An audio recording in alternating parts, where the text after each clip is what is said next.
Here's the thing. What queer folks have known forever could actually save your straight life. We're going to talk about better communication, less shame, more pleasure, pride. Do you think it's not about you? I mean, it's not, but you benefit if you're straight. I benefit, I'm straight. We all benefit being straight. And we're going to talk about that, what it is, what it isn't, and why straight people have a lot to gain from queer liberation.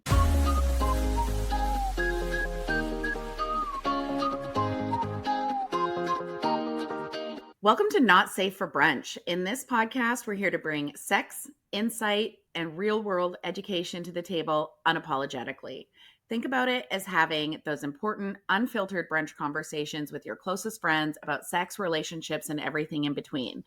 With over 55 years of experience combined in the intimacy industry, helping individuals and couples focus on breaking down barriers, reducing shame, and empowering people to embrace their desires and relationships with confidence. Hi, I'm Coralie. I live in the Vancouver area. I'm a married mama too, half empty nesting, one in, one out. And my secret power is I love a good rabbit hole. I love digging deep and finding the truth or the root cause of a situation. And I'm Amber. I live in Ontario. I'm married. I'm a mom and a GMA. And an unapologetic quality of mine is I weed through the fluff and I get to the point. I love it. I am Vicki. I'm in Manitoba. I'm divorced and I'm re-entering the relationship space. I am a mom to 2 grown-ups, and my magic is making meaningful connections and relationshiping, which of course creates trust. We are not here to rainbow wash or straight-splain pride, but we are here to connect the dots between safer, sexier places and how they benefit literally everyone. Exactly. Pride isn't your weekend personality trait, but straight folks showing up, shutting up, and learning, that we're into. Totally into it. And honestly, the queer community's been out here doing all the heavy lifting around consent, kink, chosen family, and pleasure, like way long before Cosmo caught on to the message. So it's kind of like queer folks built the house and now straight people just want to Airbnb it for the weekend. Do they have a cleaning fee? What's the cleaning fee? So here's your Pride Month reminder. Pride didn't just start with rainbow merch. It actually started as a protest with Stonewall in 1969 and Canada's bathhouse raids in 1981. So at its core, Pride has always been about fighting for safety, for body autonomy, and for sexual freedom, which we're all about sexual freedom. So Sure. yeah. And Canada was actually one of the very first countries to legalize same-sex marriage in 2005. And we still rank pretty high globally when it comes to LGBTQ rights. There is another stat that Canada was the first country in the world to start recognizing LGBTQ in their census. And that was either 05 or 03, somewhere around there. But we've been doing it for a long time. Go Team Canada. So while we celebrate, we're going to remember where it all began. So some stats to start this off with. In the Stats Canada 2022 census, 1 million people in Canada identify as lesbian, gay, bisexual, or of another sexual orientation that isn't heterosexual. It represents about 4% of our population ages 15 and up. A 2022 Ipsos survey showed that 82% of Canadians support LGBTQ rights, which is one of the highest globally. Again, high five for Team Canada. Yeah, 82%. That's awesome. I mean, I don't know what's wrong with the other 18% of you guys. Maybe listen. And also, too, this was so interesting. So the National Institute of Health, they did a meta-analysis of multiple studies related to orgasm rates of lesbian versus hetero women. And lesbian women have a 98% higher odds of having regular orgasms than heterosexual women. So it's mind-blowing. And I think if everyone felt free to explore what actually works for them instead of performing what they think they should be doing, how much better would our world be? Because 98% higher chance, that's not subtle. That's pretty big. Right? Sign me up. Right. It's like, wait a minute, where's that line? Yeah. I think that something really important, especially in lieu of those stats, is just to recognize that if you are of that percentage who is not accepting of the LGBTQ community, note that you probably know someone and you more than likely love someone who is identifying in that group. And isn't safe with you. Just think about that for a moment. Do you really want your child not to feel safe with you? Do you really want your mom, your dad not to feel safe with you? I think we need to think about that a little more. Mm. Who's missing out because they are not able to be honest with the people that they love, and who are the people that they love that are not willing to be open to the idea of someone being a whole human being? Mm-hmm. I think that's really hard for people to grasp sometimes. And I think one thing we can all do is put the shoe on the other foot. Like, just imagine if straight people had to hide. They couldn't Right. hold hands, they couldn't kiss, they couldn't tell someone that they were marrying a member of the opposites. Like, if you just think about it that way, it all is so ridiculous, right? Like, sometimes Yeah. it's that flip of mentality and you realize, so dumb. Like, Yeah. And you know what? I know we're going to get it in the comments. Like, why don't heteros have a parade? Because we don't fucking need one. That's why we mhm. don't have a parade, because our rights are not be well. I mean, we are we are in a weird time, but we are not threatened as a straight community, and we haven't been threatened for decades as a straight community. So we need to just get over ourselves a little bit and cut that shit out. And that really does take us into this next point here, all about queer liberation and benefits, how it benefits everyone. So, one of the underrated gifts of queer culture is talking about stuff. Yeah. Like, really talking about consent, kinks, chosen families, and what actually feels good. And spoiler alert, straight folks, we're all going to benefit from that too, right? Yes. That communication is key. 100%. So, when we loosen up rigid gender roles, suddenly it's okay to be a stay at home dad, a strong woman, or a soft man. Imagine that.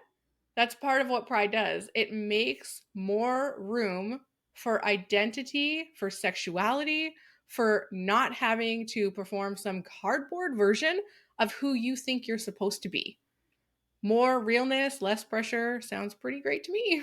Yeah, I have quite a few queer folk in my life, and when I have watched them come into who they are, that has been one of the most beautiful things that I've ever seen. And you see them relaxing inside their own skin and in their circles and amongst their families, when acceptance and love is something that is just the norm. It makes everything else fall into place. And if there's anything that I want in this world, is that the people that I love and care about to love themselves. And I think that that's what that does. Can I just say, as a straight woman, some of the most fun times I've ever had are at our gay bar here in town. The Absolutely. most accepted I felt, like, unfreaking believable. Why can't we all be like that? I'll We need tell to you, learn. you know, the conversation as women that happens in the women's bathroom? Everyone's always cheering each other on. You go, girl. Da, da, da, da, da. Mhm. Yeah. Go into a gender neutral bathroom with a few people. That is a fantastic place to be. Love it. I haven't been to a gay bar in I'm into a bar in so long. Right? But there's just something to be said about the safeness that you feel when you're in a space like that.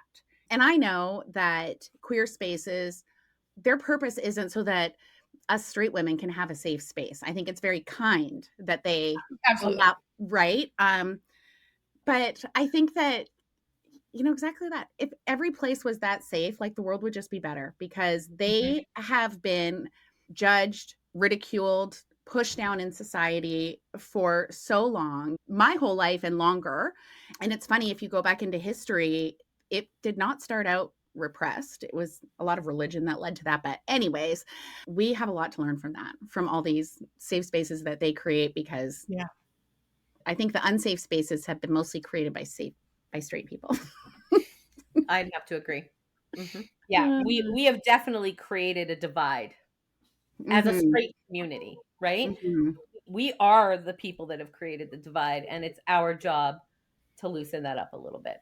Mhm. I just believe that as allies, as people part of the community, we just have to be louder now so that the voices of negativity and oppression are quieter.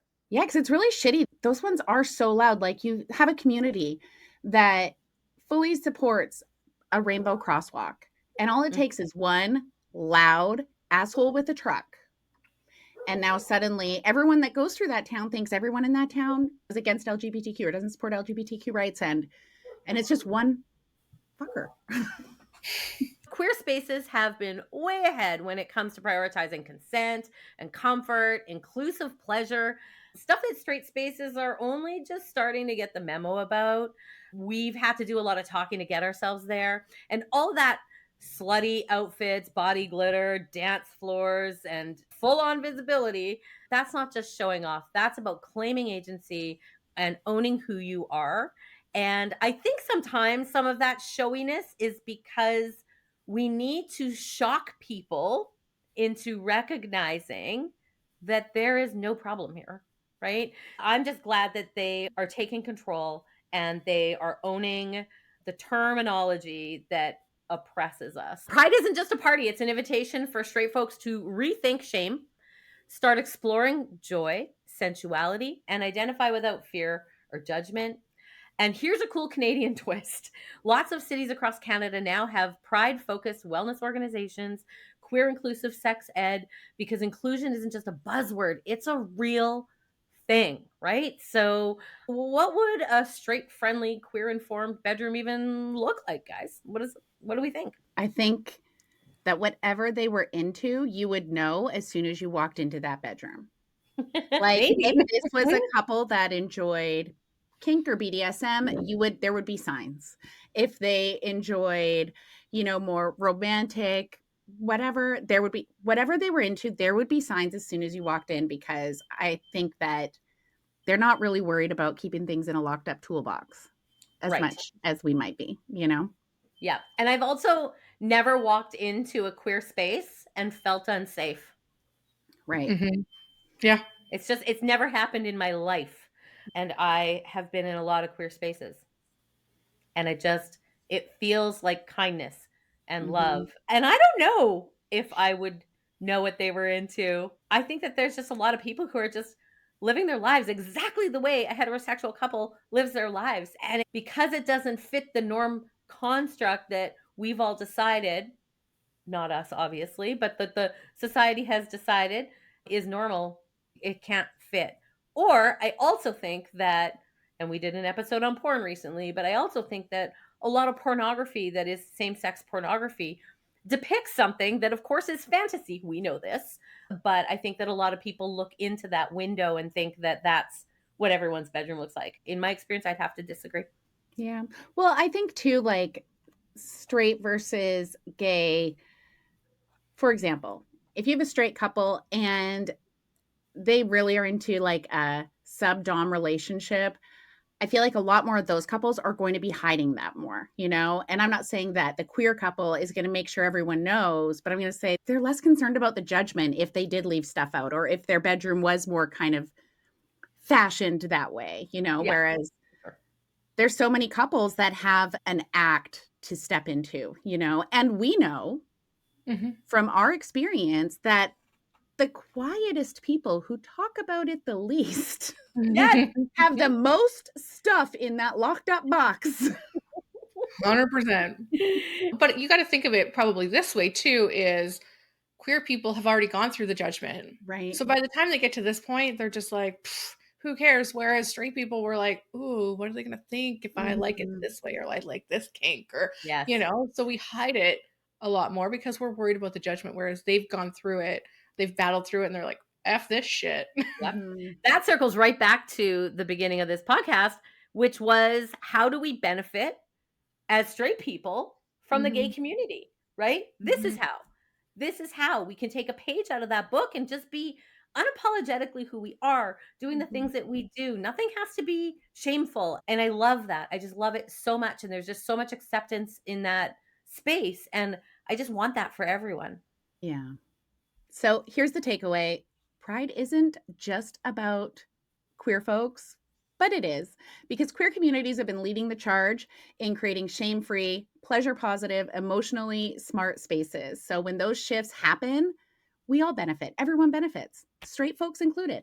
And whether it's in relationships, whether it's communication, whether it's in the bedroom, at the end of the day, what queer people have known forever about consent, identity, and authentic connection can seriously transform not only your sex life, but your life. Mm-hmm. But your life. So that's the power of pride. I'm getting goosebumps. Yeah. That's the power of pride. So remember, don't co-opt the party, but learn from the hosts. And respect the roots. Enjoy the ripple effect. For sure. And less shame, better sex. Turns out pride delivers for everyone. So before we go, here's your call to thought. What's one piece of queer wisdom you think every straight person should steal? Take that with you, and maybe this too. Check out a local Pride event, support queer creators, and remember, Pride isn't just about showing up, it's about learning how to live with more freedom, less shame, and way better sex. Yeah. This week's Not Safe for Brunch is brought to you by True Blue Pure Instinct, where you don't have to chase the attention, it finds you. You're going to dab a little bit on some of your erogenous zones here, and you're going to let the chemistry do all the heavy lifting and the work, and it's going to make you undeniably unforgettable. Thanks for pulling up a chair at our unapologetic brunch table today. If you enjoyed the conversation, don't forget to like, subscribe, and leave us a review. It's like tipping your server, but for podcasts. And hey, sign up for our weekly newsletter using the link in the show notes so you never miss the juiciest, most unfiltered chats we're serving up. Remember, brunch isn't just about the mimosas, it's about the authentic connection and keeping it unapologetically real. Until next time, let's keep the brunch vibes alive and the conversation flowing.